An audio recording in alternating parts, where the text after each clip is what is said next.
right, so I'm gonna bring in, I guess, Twin, Twin Hassan. He's a good friend of mine. I knew him since high school. He has a very good program in New York City called Tomorrow's Leaders, and I think that he's great for, the future of the generation coming after us and generation coming after them because he looks out for underprivileged kids in cities. So I'm gonna bring him on, let him explain a little further. I know he's a busy man, so I want to kind of get him, out in front of in front of the audience and explain what he does. I want to bring him in now. Toyin, Yes. Good afternoon. Good evening, rather. how it- What's going on? how you doing, man? I'm Not much. blessed, blessed, blessed. A long time, man. For real. I didn't get the memo with the Um, workshop. I apologize for that. Like, it's all good. I know you've run around today, so you yeah, have a lot on your plate. So to be here, this is a privilege itself to kind of give us time, yeah. to speak your piece. So I appreciate that from day Thank one. you. And before we start, I want to say that I remember when you started your organization years ago, you told me, and the first thing in my mind was like, this is a big step. I know at that time you really, you wanted to go for the moon, shoot for the moon. But looking now, years later, like you accomplished that and then some. And, you know, just looking at the impact you have on the kids that you deal with, I mean, that spreads generations. And you are a generational person, influencer, however you want to say it. But I want to commend you for what you're doing because a lot of people don't put the time and effort to do what you do. So I just want to say that before we start off. Yeah, I thank you a lot for that comment right there. I think that sometimes for me, being in this space and dealing with so much things that I have to deal with to keep things going and to impact the lives of the young people and the families. I always tell people that words of encouragement, just positive words, acknowledgement is definitely appreciated and is one of the things that keeps me going. When people are acknowledge the work that is being done. So I appreciate that. And I remember our conversation on the train years ago. We Exactly. talked about that, and I'm just one of the type of people that I'm more of a doer than a talker. If I say I'm gonna do it, I say it one, 2 times, but I'm not gonna talk about it too much. I'm a doer. So that's funny that you brought that memory up because I actually, honestly forgot about that. But I remember that conversation on the train. Now that you mentioned it, years ago. So definitely things will come back full circle. Appreciate it, man. So let's start up a little bit. So tell us a little about your organization and its goals. Like, give us a rundown of what your organization is about. So my organization, Tomorrow Leaders NYC, is an organization, very unique organization, because it supports young people, young adults, and teenagers, in New York City who have been held back in school one or more times. So I know growing up being left back in school was definitely a thing that people were ashamed of, and it was a really tough situation to deal with, but. Our students we work with, they have been held back. All of them have been held back one or more times, multiple times before high school. So you can imagine you have 14, 15, 16, 17-year-olds, believe it or not, in junior high school, which is mind-boggling in itself. So our job is really just to, intervene and help those young people, just stay on the right path. Just help them, pretty much achieve their goals and whatever they aspire to do, while also building them into leaders because of their age situation. They're already indirectly leaders in the classroom, so we use that as a powerful tool, the intervention and the leadership support to work with them. And it's been a blessing for sure. Got it. So what inspired you to start the organization? I think for me personally, just as somebody who grew up in New York City and seen a lot growing up, a lot of the cycle that as they say, people not finishing school, people incarceration, teenage pregnancy, substance abuse, all of those things. I grew up and I've seen that from the time I was young, to the time I went to college, and I always knew that I wanted to help my community improve as far as the short term and long term outcomes. And when I went to college, I actually majored in entrepreneurship because I know I wanted to start a business. And then I eventually ended up changing my major to education, and I minored in entrepreneurship as well. And I was able to get kind of both sides of the coin, and that propelled me to start, the organization.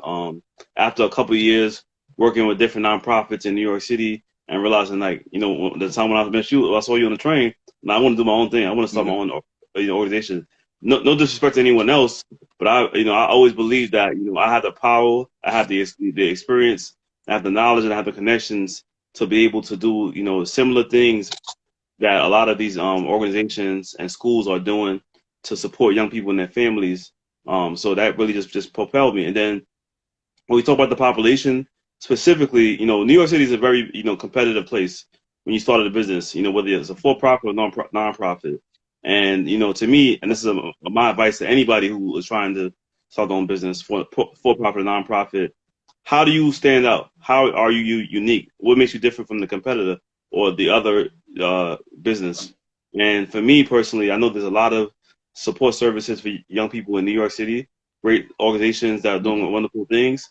But when I looked at kind of just the population I wanted to work with, I realized there was no services, offered to those students. And I just took the really bold initiative to focus on that group. Very unique group because, again, 16, 17, 15 years old, you a sophomore, junior, senior in high school. You're not supposed to be in junior high school. But I took that, at risk and started an organization in my neighborhood, East New York, Brooklyn, where I'm really kind of just grew up that and said that I want to start it here.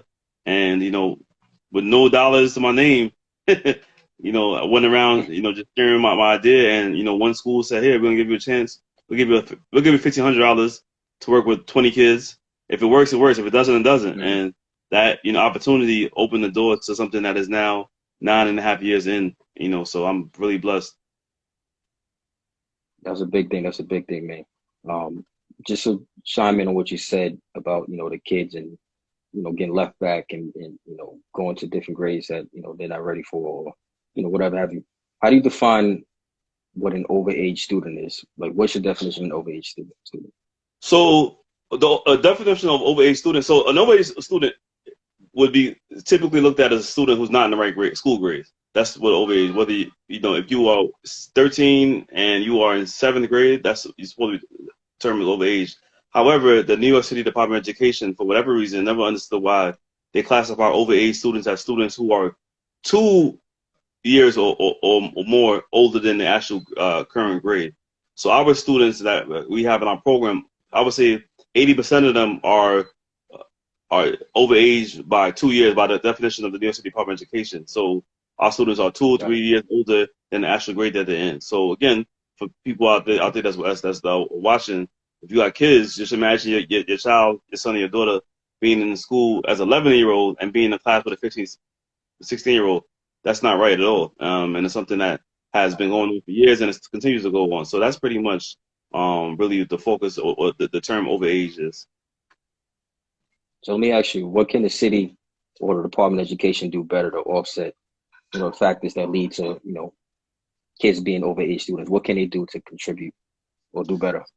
So I think one of the most important things is just that, things happen in people's lives sometimes out of their control. So we have students who migrated from Dominican Republic, from different countries in Africa, from Puerto Rico, from different Guyana, Jamaica, Haiti, and even we have students from Bangladesh as well, like who come to America and maybe because their language is not up to par, they're held back.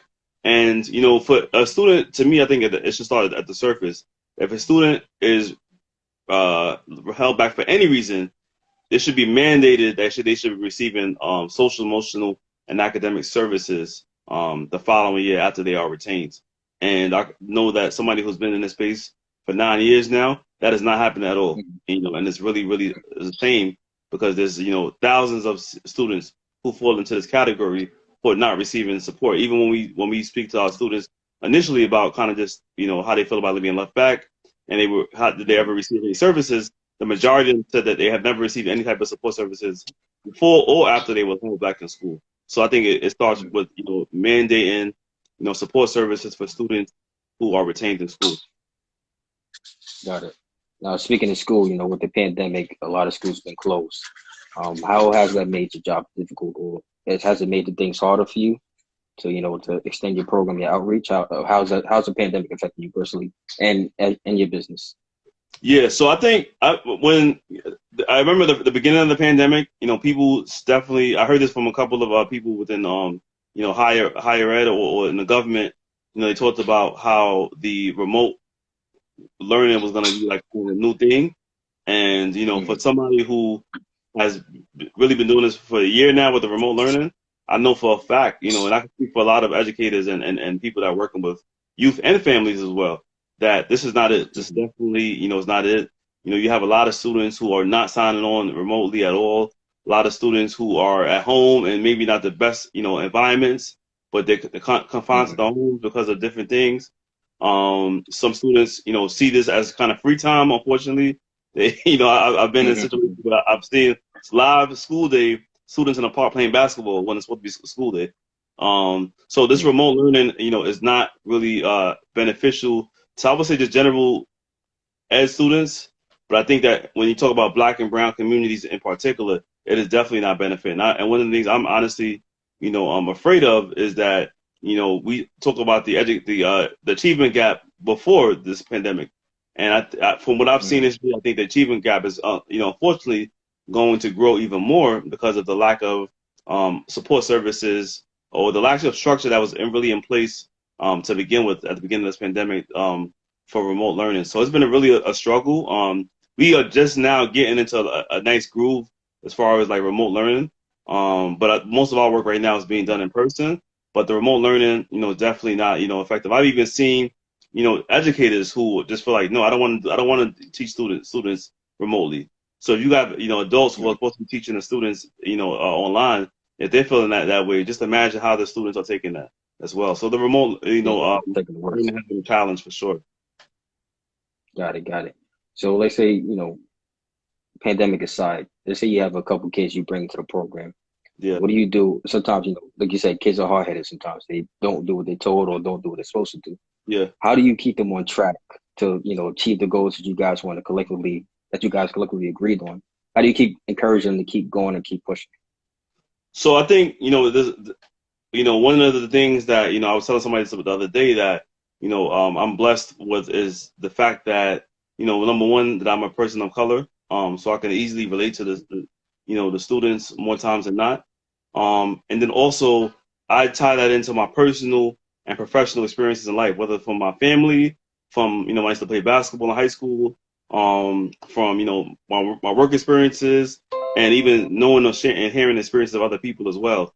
So I think that, fortunately for me, and I say this all the time, that when students are in my program, even though I don't work directly with them, I know that representation matters. So seeing people that look like them, that are older than them, that are, carrying themselves properly, that are, educated, that look like them, it definitely is easy. It's not hard. It's not rocket science at all, and I tell people all the time, it's not about the messenger. It's not about the message, it's about the messenger. So having credible messages, people that they can relate to, that look like them, that, are doing, what they are aspiring to do as they get older, it makes it easy. And I think that, combining that with being the fact that I'm very patient with the students and the families, but they know that I go like hard. I'm very persistent because I feel like, I'd rather go hard now for you than pretty much, down the line when you have to suffer the consequences. So that's one of the things I'm really just big on, and the students understand that, and for the most part, they respect the persistence combined with the patience and the ability that we have to really relate to them. So I think that our students over the years has been I would say easier than normal to engage them. We've had students 15, 16 years old that were in junior high school that weren't going to school, but once they met us, they got back in on track in school. We had a young man a couple years ago. He was held back 3 times. When he connected with the program, he really looked up to me and stuck with the program while he got to high school, and he ended up graduating high school as a valedictorian. So just being able to just have that person that looks like you, that can relate, that you can relate to, that is really just being a positive role model for you. It really comes down to that. Got it. And speaking of that, like I understand that you did before you started Tomorrow's Leaders, you worked within like inner city youth, Yes. either volunteering and things of that nature. Has that helped you versus what you're doing now? Did it give you a different insight or different aspect or some kind of different perspective to how to handle things? How did that help you? Yeah, that's a good question. I think for me, my experiences before I started Tomorrow's Leaders was very interesting. One time I was volunteering, helping out ATS, as a like preventative, community advocate. So helping families basically avoid having their kids being taken away from them. I used to do in-home tutoring at one point in time. I used to volunteer, help people with like basketball tournaments. I was also a mentor at another organization with myself, and those experiences made me realize that in order to really make an impact on, a young person, you have to take a holistic approach. Mm-hmm. So I say all the time to people, their social emotional well-being matters just as much as their academic well-being. And really, if you want to have a long-term impact on the young people, you got to incorporate their families along the way as well. So those things that I learned, from my volunteer experiences before I started the organization has helped me kind of just like, bring an imprint on the current programs that we have now. So those things, the social emotional support, understanding, engaging the families. I think those things have stuck with me, and they have helped Tomorrow's Leaders, operate for 9 years now. Got it. So you said family is a big thing. Yes. How did your upbringing influence how how you got into mentorship? Did someone take you under their wing when you were younger, or did you see somebody that you kind of admired and you learned from them? How did your upbringing influence you now? That's a good question too. So I think just like my family is from Nigeria, and most people that knows the Nigerian culture is like is an extended family. So from childhood to adulthood, I had plenty of role models, plenty of like extended family members or friends or family that basically support not only my well-being, also the well-being of my brothers and my sisters as well, and my cousins as well. And just for being there for us, socially, emotionally, academically, exposing to different things, teaching us the value of unity and love, and pretty much support, and just really just that old proverb of it takes a village, just instilling those things in us definitely impacted me with the organization.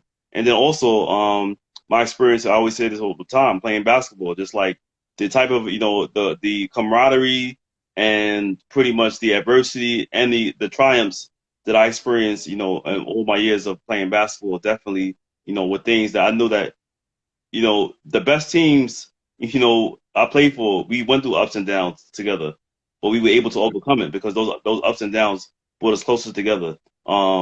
We pretty much knew our roles as pretty much teammates, and everyone pretty much for the most part when I played basketball stuck to the roles, and that's how I was able to have a lot of success. So those same elements are things that I carry on to Tomorrow's Leaders as well.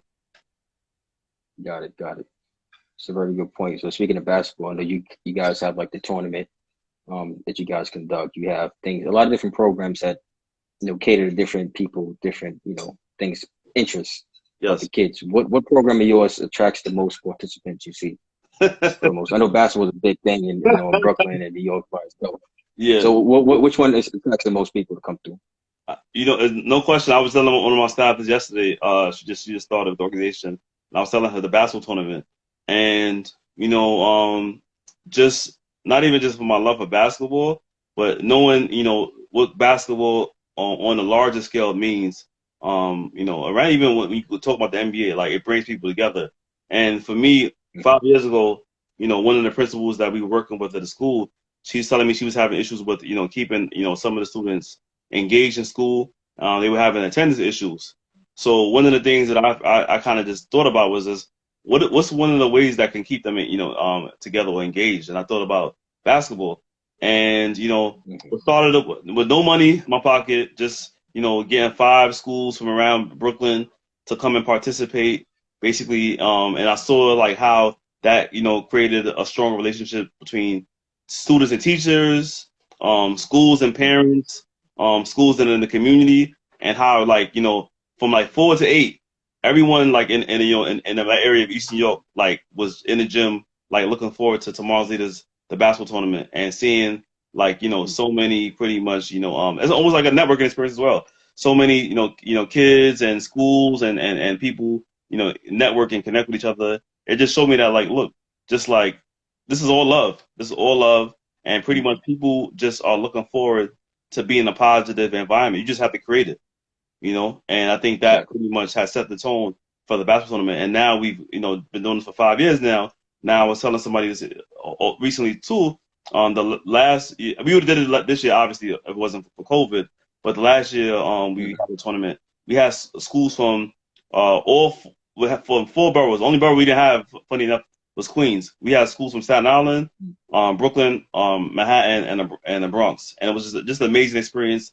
Every Friday and Saturday, like, you know, that's probably one of the biggest things that brought me joy, like to actually see, you know, put things together and see, you know, people from all different areas coming together and look forward to watching their sons, their daughters, their grandsons, their you know, their nieces, their nephews, their friends come out and basically, you know, support them as they played in this basketball tournament.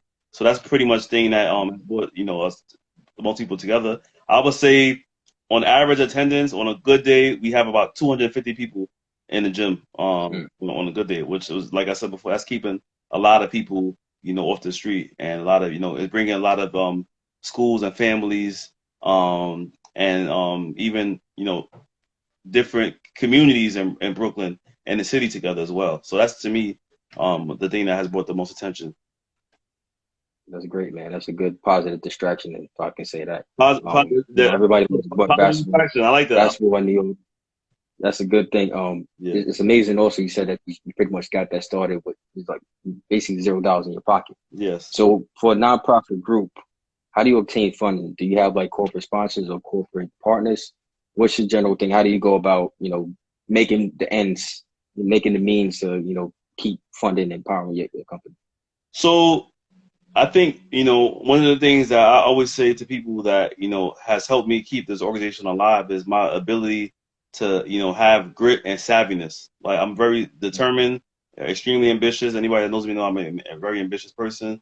I'm also savvy. I think that in my experiences having this organization, going through ups and downs and trials and tribulations, I've had enough victories to know how to navigate around some of the obstacles or challenges that are put in my way.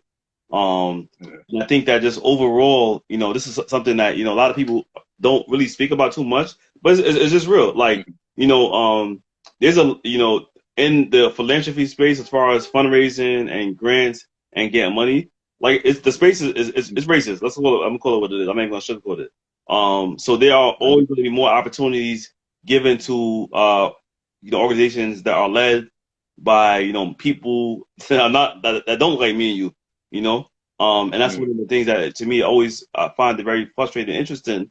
But again, I think because of just, I think my personality, and then also people see the power and the impact of the organization, has allowed us to kind of just keep our doors open. One of the interesting things is, like, since I started this 9 years ago, we've never operated on full capacity.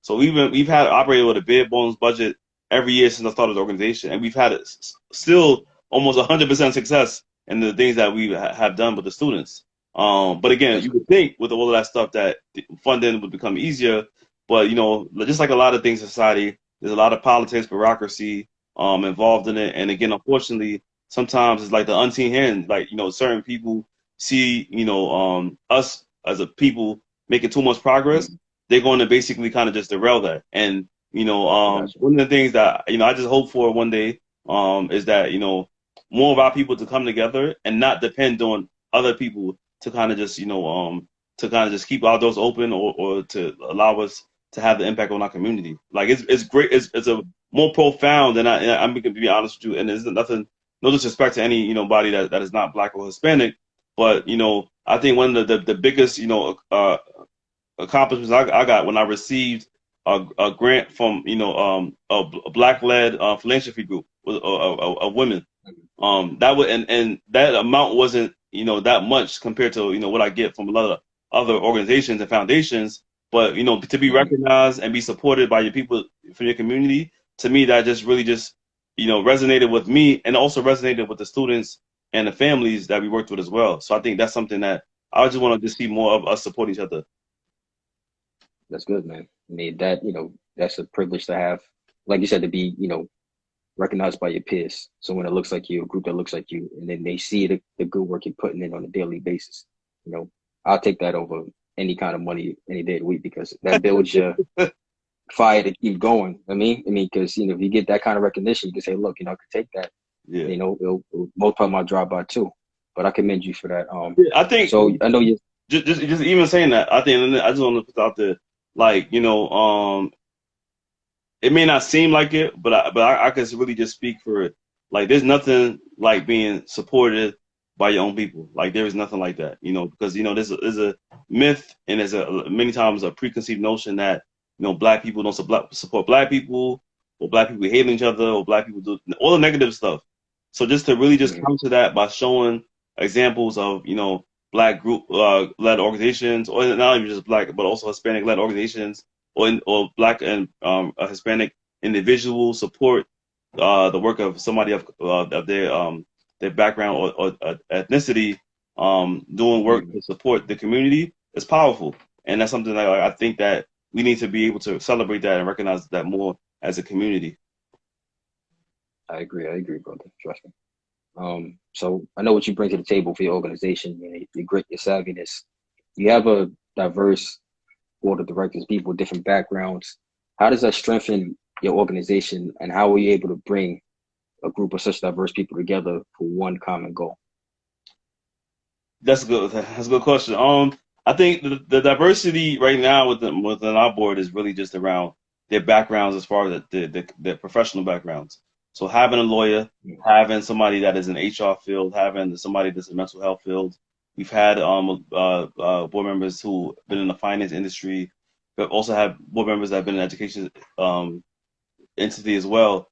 Bringing those individuals together, and just sharing their experiences, and using their knowledge to pretty much keep things going and help us kind of just propel our way to sustainability is important, because it allows them to pretty much it gives them a platform to really just just leverage their expertise and their connections and their networks to basically really just do good for the community and give back.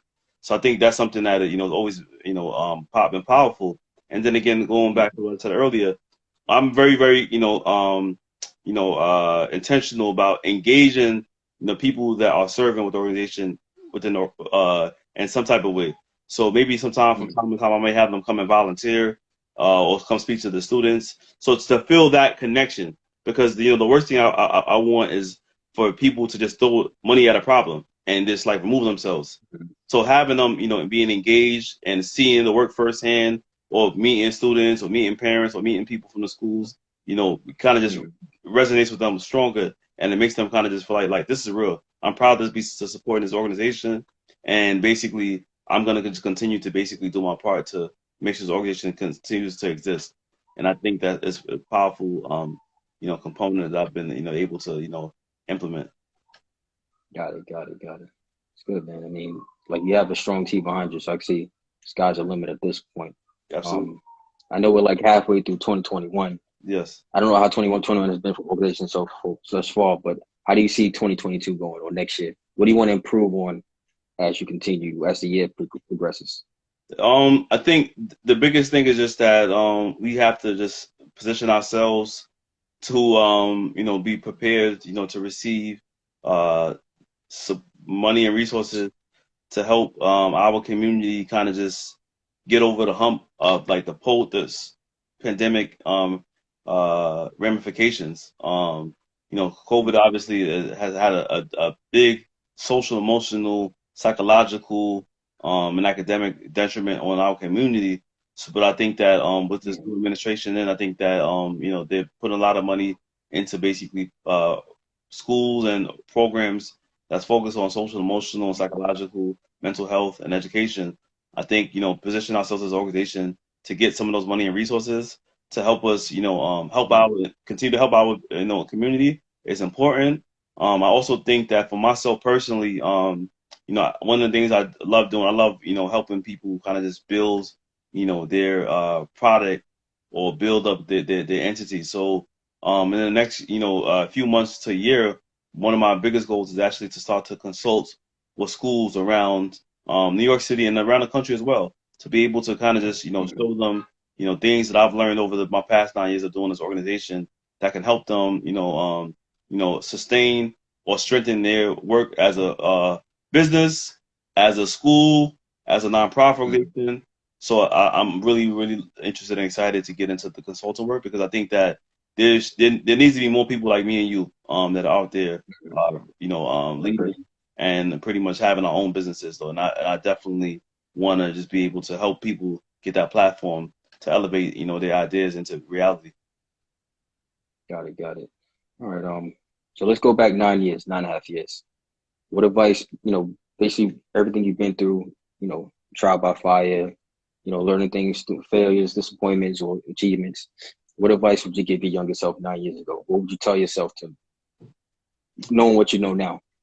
I think, yes. So what I'm going to say is, I think it resonates with me, and I think that can resonate with, current and aspiring, entrepreneurs and people just in general who are trying to, elevate themselves. So the first thing I've realized, and someone told me this years ago, but I'm seeing it more and more, is that in life, the good times and the bad times, they don't last long. You got to learn how to manage them. So, typically, no one has a bad day every day. No one has a good day every day. It's just it's the ebbs and flows of life, and being able to manage it is how you are able to kind of just grow, and how quickly you're able to get through these adverse times. It's definitely important to be humble and understand that today might be a good day, maybe a great day. Tomorrow might be a challenging day. So just be able to just accept that, and take that into everything that you go through, and along the journey is really important. And then the second thing is, somebody told me this again a couple years ago too, is when you start a business or you're doing something to elevate yourself or other people, who knows you is sometimes more important than the work that you're actually doing. And we see this so many levels and different aspects of just pretty much different careers and different entities.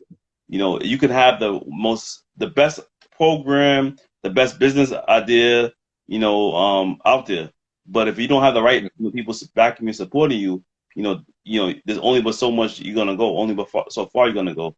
And the second thing is just that, we see it on the flip side. There's sometimes people that we know that this might not be the best business or the best product or service, but because they have this person backing them and that person backing them, they're able to pretty much continue to sustain and grow and resonate money though. So tying that back in, I think that networking is powerful. Don't underestimate the power of networking. And like I always tell my students and my staff, life, it sucks, that it's like this, but it really comes down to who you know. Who you know basically is definitely the factor. So having interpersonal skills is definitely important. When you're trying to elevate yourself.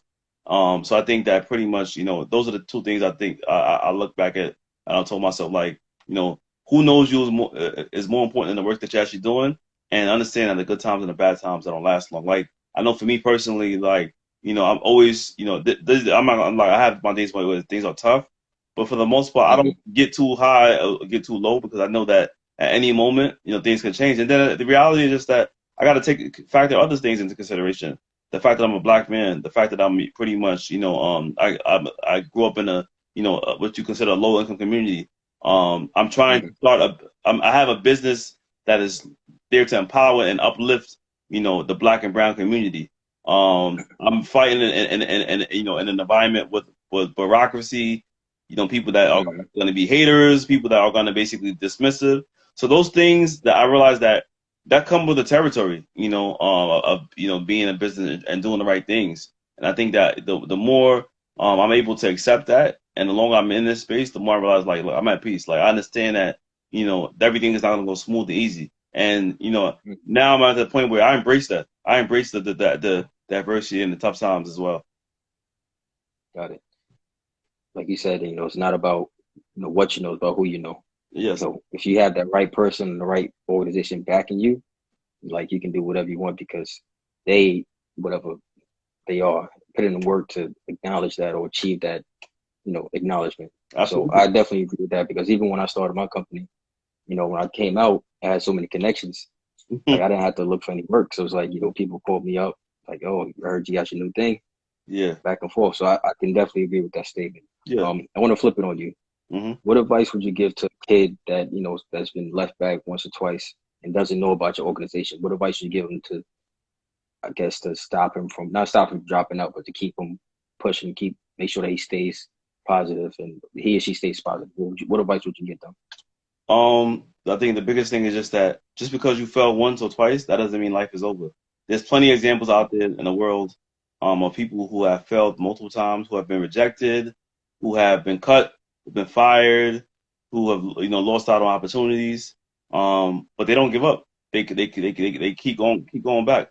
Even just you want to just take it, something as simple as just like sports. Think about how many times you know, LeBron had to basically fail before he won his first championship. So those A type of lot. things, it just really comes, with life. Like we have to pretty much, understand that, failure is a part of life.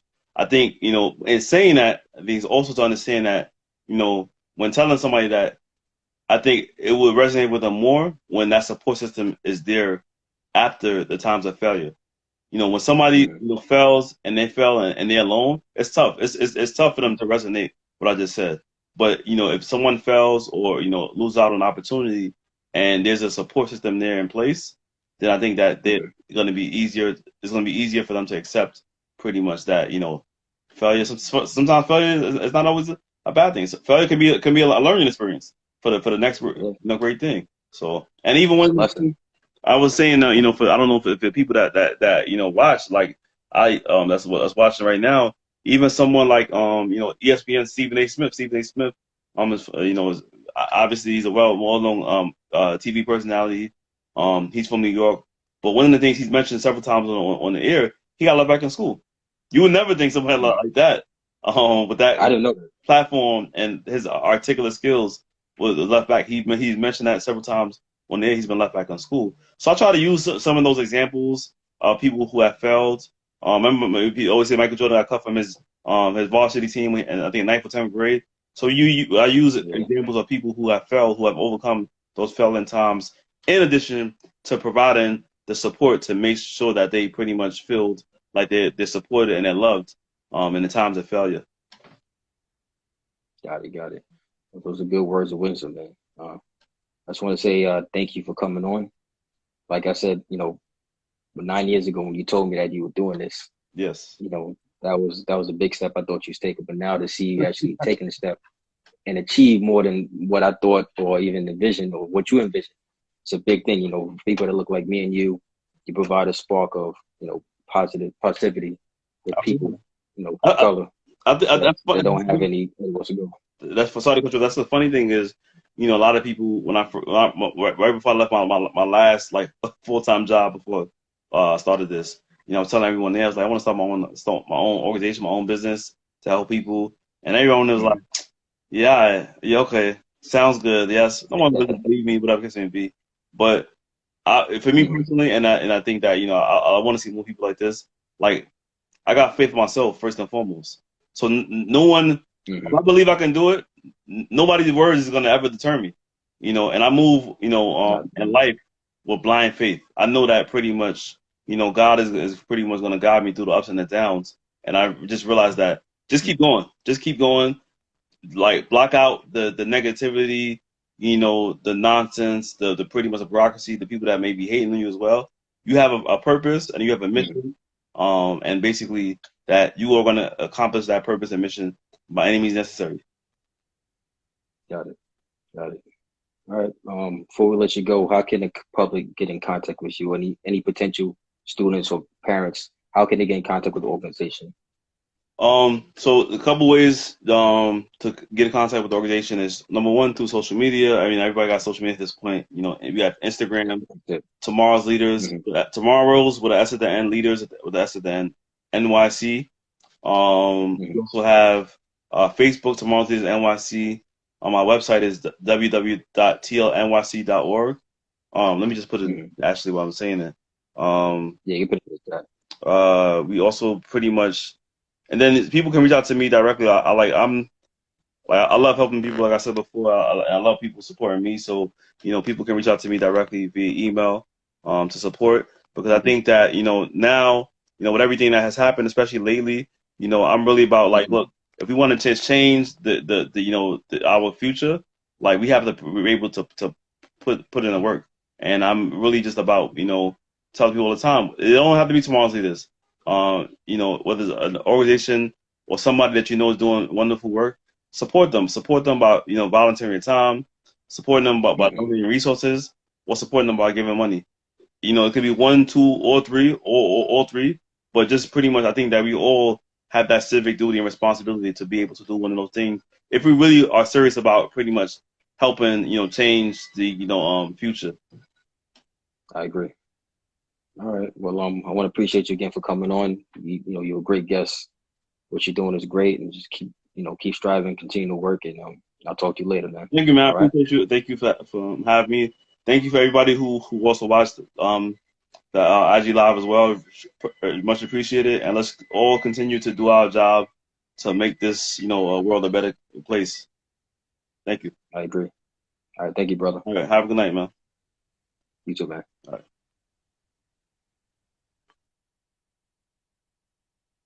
All right, guys. So that concluded our Bow Tie Tuesday today. I want to thank again Toyin for joining us. What he's doing is great for the community, for the younger generation, for the city itself. A lot of people, don't appreciate things like that, but I do. I want to thank you guys for joining us again. We'll probably see you maybe beginning of May. We'll see, but we'll keep you guys posted, all right? Everyone have a good night.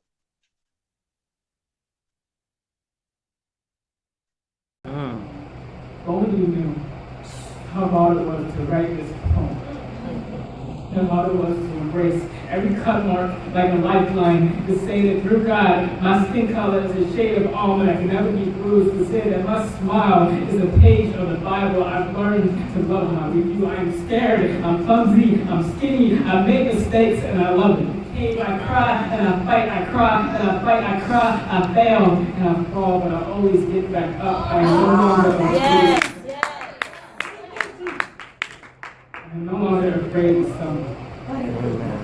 No longer afraid to look around and act like nothing has happened. Have you looked at me?